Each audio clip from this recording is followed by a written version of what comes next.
Today is holy. આજે હોળી છે. એનો અર્થ એ ઓળખવાનો છે કે જીવન મૂળભૂત રીતે એક ખૂબ જ ઉલ્લાસપૂર્ણ પ્રક્રિયા છે, પરંતુ માણસની પોતાના મગજની મૂળભૂત ક્ષમતાઓને કેવી રીતે સંભાળવી તેના અનુભવની ખામીને કારણે બે સૌથી મૂળભૂત ક્ષમતાઓ યાદશક્તિ અને કલ્પના શક્તિ, લોકો એ બધું યાદ રાખે છે જે એમણે ન રાખવું જોઈએ, અને તેઓ એ બધું ભૂલી જાય છે જે તેમણે યાદ રાખવું જોઈએ, અને તેઓ એવી બધી વસ્તુઓની કલ્પના કરે છે જે તેમણે ન કરવી જોઈએ, અને તેઓ એવી કંઈક કલ્પના નથી કરી શકતા જે તેમના જીવનને સુંદર બનાવે છે. તો હોળી, તમારામાંના જેઓ આ ન જાણતા હોય તો આ દિવસે આખા ભારતમાં લોકો એકબીજા પર રંગો ફેંકે છે. તેઓ રંગમાં રંગાઈ જાય છે. આ એક એવો દિવસ છે જ્યારે લોકો માથાથી પગ સુધી વિવિધ પ્રકારના રંગમાં હોય છે, જે વાતનું પ્રતીક છે કે જીવનનો સાર ઉલ્લાસ છે. અને તે આટલું ગંભીર થઈ ગયું છે તેનું કારણ એ છે કે આપણે એવી વસ્તુઓ યાદ રાખીએ છીએ જે ન રાખવી જોઈએ, અને આપણે એવી વસ્તુઓની કલ્પના કરીએ છીએ જે ન કરવી જોઈએ. તો હોળીનો અર્થ એ પણ છે કે આપણા જીવનની બધી બિનજરૂરી વસ્તુઓને બાળી નાખવી. આ દિવસે લોકો બધા જૂના કપડાં અને પાડોશના બાળકોના રમકડા બહાર કાઢે છે સળગાવી નાખવા માટે. તે એક ધંધો છે. દરેક પ્રકારની વસ્તુઓ જેની તમને જરૂર નથી તેઓ તેનો શરીરમાં ઢગલો કરીને સળગાવી નાખે છે.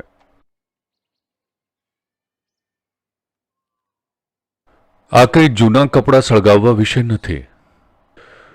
આ તો પાછલા એક વર્ષની યાદોને સળગાવવા વિશે છે, જેથી આજે તમે એક તાજા જીવનની જેમ ઉલ્લાસપૂર્ણ બની શકો. તો આ તે દિવસ છે. તમે બધા મારી તરફ ખૂબ જ ગંભીરતાથી જોઈ રહ્યા છો.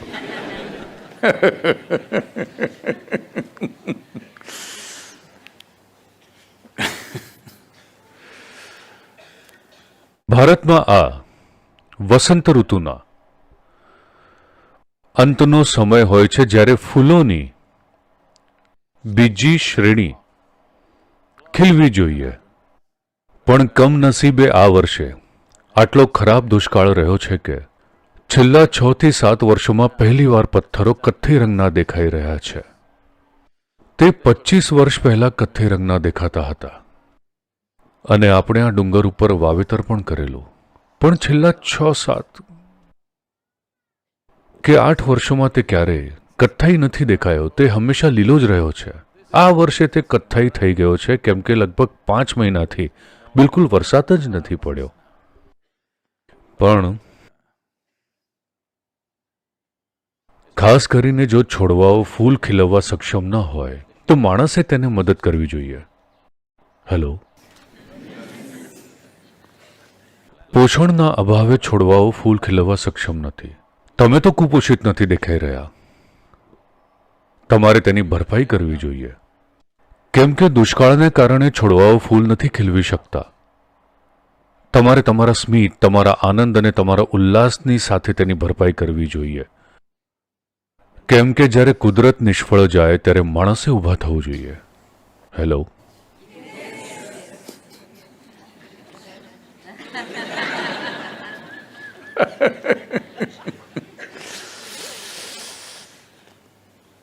ઘણા બધા લોકોની સમસ્યા એ છે કે તેઓ સતત પોતાની જાતને પ્રવચન આપતા રહે છે.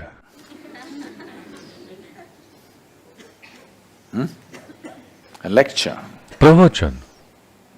સત્સંગમાં બેસીને તે લોકો હંમેશા મને નથી સાંભળતા હોતા. તેઓ પોતાનો બીજો પ્રવચન કાર્યક્રમ ચલાવી રહ્યા હોય છે.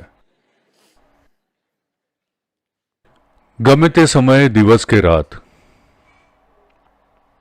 એક રાત્રે એવું બન્યું કે શંકરન પિલ્લાઈ ઘરે જઈ રહ્યા હતા.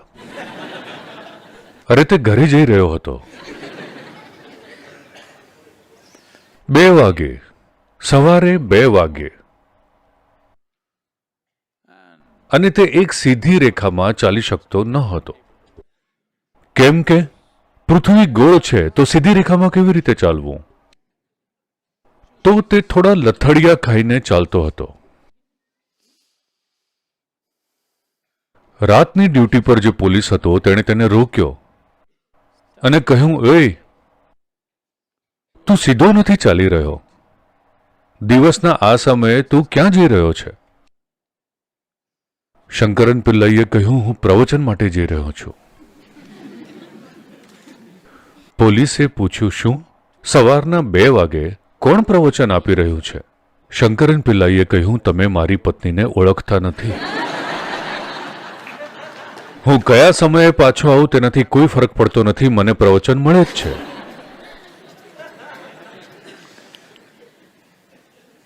અને તમારામાંના ઘણાને પત્ની કે પતિ નથી, પણ દરેક સમયે તમે પ્રવચન ટૂર પર હોવ છો. સેલ્ફ હેલ્પ કહે છે આને. બસ અવિરતપણે ચાલતી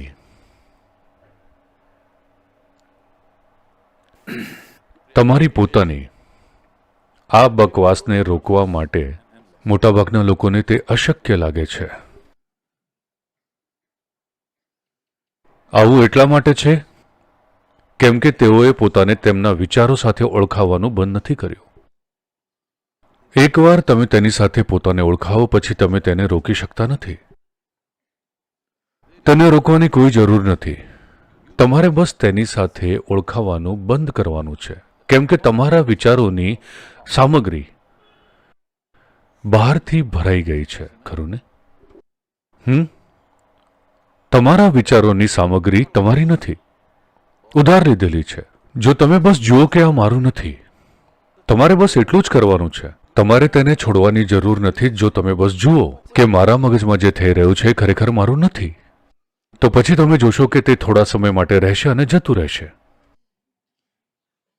તમે પોતાને તેની સાથે એટલું બધું ઓળખાવો છો કે તે તમારા છે અને તમને લાગે છે કે તે સ્માર્ટ વિચારો છે, ભલે તે મૂર્ખામી ભર્યા હોય. બધા વિચારે છે કે તે મૂર્ખામી ભર્યા છે, પણ તમને લાગે છે કે તે સ્માર્ટ છે. ભલે તે તમારા જીવનમાં ગડબડ કરી નાખે, પણ છતાં હજી તમને લાગે છે કે તે સ્માર્ટ છે. તે તમને આનંદપૂર્વક નહીં તો ઓછામાં ઓછું શાંતિથી પણ એક જગ્યાએ બેસવા દેતા નથી, પણ હજુ તમને લાગે છે કે તે સ્માર્ટ છે. જો તમે આરામથી કેવી રીતે રહેવું તે પણ જાણતા નથી, તો તે સ્માર્ટ નથી, ખરું ને?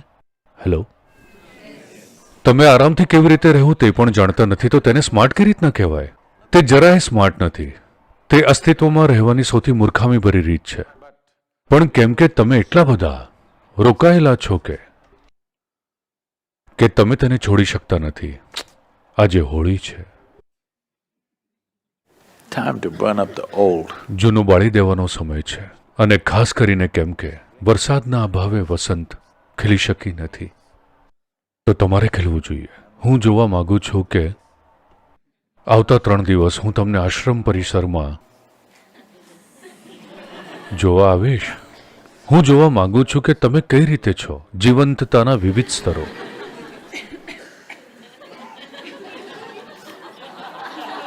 Yes? હા, જીવંતતાના વિવિધ સ્તરો.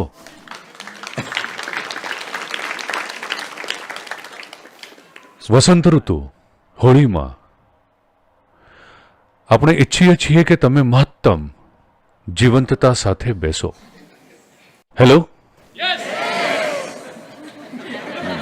મેં એમ નથી કહ્યું કે તે ઘોંઘાટ ભરેલું હોવું જોઈએ. મહત્તમ જીવંતતા હોવી જોઈએ. આ વર્ષે ફૂલોની કમી છે. તમારે તેની ભરપાઈ કરવી પડશે. કેમ કે જીવંતતા એકમાત્ર વસ્તુ છે જે તમારી પાસે છે.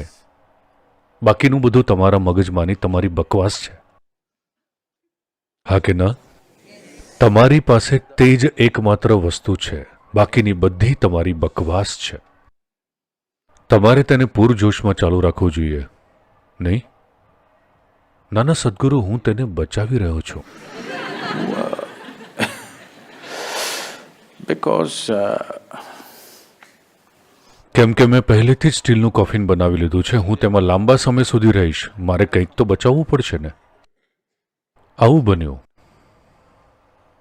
આવું ખરેખર બનેલું.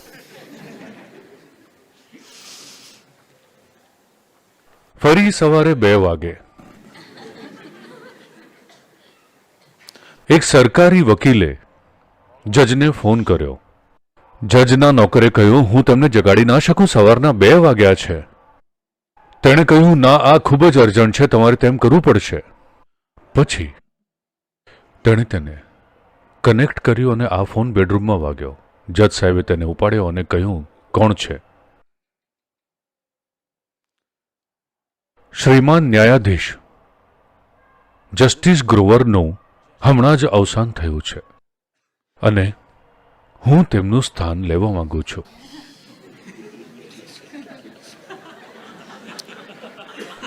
તો ન્યાયાધીશે કહ્યું, જો અંતિમ સંસ્કાર કરનાર સંચાલકને વાંધો ન હોય તો મને કોઈ વાંધો નથી.